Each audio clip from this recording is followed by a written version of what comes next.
Di Indonesia, gelombang pemutusan hubungan kerja atau PHK masih terus berlanjut menjelang akhir tahun 2025. PHK terbaru terjadi di industri teknologi digital hingga industri ban. Data Asosiasi Serikat Pekerja Seluruh Indonesia atau Aspirasi mencatat, hingga Oktober tahun ini, jumlah pekerja yang terdampak PHK dari berbagai sektor sudah mencapai angka puluhan ribu.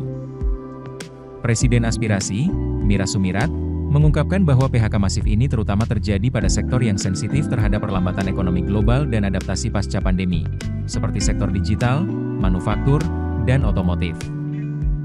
Kasus yang terjadi di Blibli dan Michelin menjadi sinyal bahwa adaptasi pasca pandemi dan perlambatan ekonomi global masih berdampak terhadap keberlangsungan tenaga kerja di Indonesia.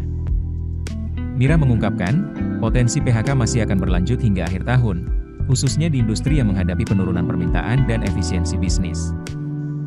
Berdasarkan pemantauan Aspirasi, hingga Oktober 2025 tercatat sekitar 65.000 hingga 70.000 pekerja dari berbagai sektor yang terdampak PHK, baik permanen maupun sementara.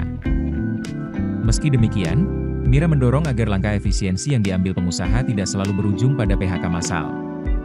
Dia menyarankan pengusaha mencari solusi melalui dialog sosial dengan serikat pekerja. Solusi alternatif yang bisa ditempuh antara lain pengaturan jam kerja yang lebih fleksibel, atau skema reskilling dan upskilling bagi para pekerja.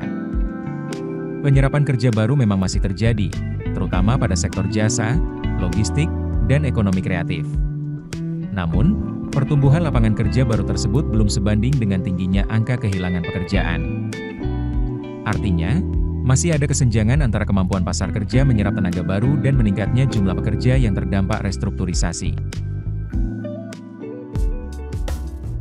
Keputusan bisnis terbaik datang dari data, bukan tebakan.